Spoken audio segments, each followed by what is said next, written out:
আসসালামু আলাইকুম। এখন আমরা দেখব বিলিং মডিউল নিয়ে। এই মডিউলে শুধুমাত্র কমপ্লিটেড অ্যাপয়েন্টমেন্টের জন্য বিল তৈরি করা যায়।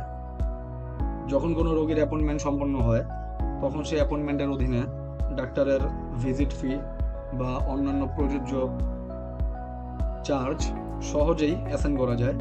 এখান থেকে দ্রুত বিল তৈরি, ফি ম্যানেজ ও রোগীর পেমেন্ট সংক্রান্ত তথ্য সংরক্ষণ করা সম্ভব, যার ফলে ক্লিনিকের বিলিং প্রক্রিয়া আরও দ্রুত, নির্ভুল ও সুশৃঙ্খল হয়। তো চলুন আমরা দেখি। বিলিং মডিউল ব্যবহার করার পূর্বে যে জিনিসটি মাথায় রাখতে হবে সেটি হচ্ছে অ্যাপয়েন্টমেন্ট পেজের মধ্যে যে পেশেন্টের স্ট্যাটাসগুলো কমপ্লিটেড, শুধুমাত্র সেই সব পেশেন্টকেই বিলিং মডিউলে নিয়ে কাজ করা সম্ভব। এখন আমরা একটি নতুন ইনভয়েস তৈরি করব। তার পূর্বে একটি জিনিস দেখাই। দেখতে পাচ্ছেন যে এখানে 4টি অ্যাপয়েন্টমেন্ট দেখতে পাচ্ছেন, এবং 4টি অ্যাপয়েন্টমেন্টের মধ্যে এই শুধুমাত্র একটি অ্যাপয়েন্টমেন্টের স্ট্যাটাস কিন্তু কমপ্লিট দেখাচ্ছে, এবং সেই কমপ্লিটেড পেশেন্টের স্ট্যাটাসটি নিয়েই কিন্তু বিলিং মডিউলে কাজ করতে হবে। এখন আমরা একটি নিউ ইনভয়েস তৈরি করব। সিলেক্ট অ্যাপয়েন্টমেন্টে দিলে দেখতে পাচ্ছেন যে এমডিআরডিএক্স এর অ্যাপয়েন্টমেন্টটি দেখাচ্ছে, বিকজ এই অ্যাপয়েন্টমেন্টটি কমপ্লিটেড অবস্থায় ছিল। তো এখানে আমরা অ্যাপয়েন্টমেন্টে দিয়ে দিলাম, এবং ডাক্তার ফি ছিল 800 টাকা টোটাল অ্যামাউন্ট। তো আমরা এখানে অ্যামাউন্ট দিয়ে দিচ্ছি, এবং পেমেন্ট মেথড হিসেবে আপনি যে কোনো একটি অপশন দিয়ে দিতে পারবেন। আমরা ক্যাশ দিয়ে দিলাম।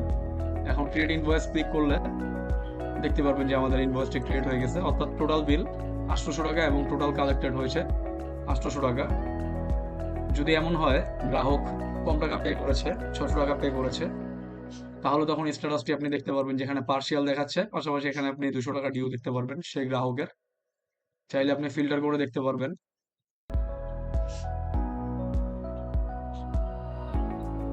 তো এই ছিল মূলত বিলিং মডিউল। বিলিং মডিউলের মাধ্যমে কোনো একটি পেশেন্টের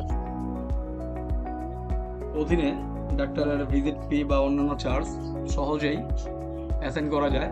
কিন্তু মনে রাখতে হবে, যখন আমরা বিলিং মডিউল থেকে কোনো ইনভয়েস ক্রিয়েট করব, তখন যখন আমরা অ্যাপয়েন্টমেন্ট সিলেক্ট করবো, তখন মনে রাখতে হবে যে অ্যাপয়েন্টমেন্টের মধ্যে পেশেন্টের স্ট্যাটাস যেন কমপ্লিট হয়। তাহলেই কেবল আমরা বিলিং মডিউলের মধ্যে অ্যাপয়েন্টমেন্টগুলো দেখতে পাবো। পাশাপাশি চাইলে আপনারা এটি দেখতে পারবেন এইভাবে, এবং পিডিএফ ডাউনলোড করতে পারবেন, সেই সুযোগও আছে। ধন্যবাদ।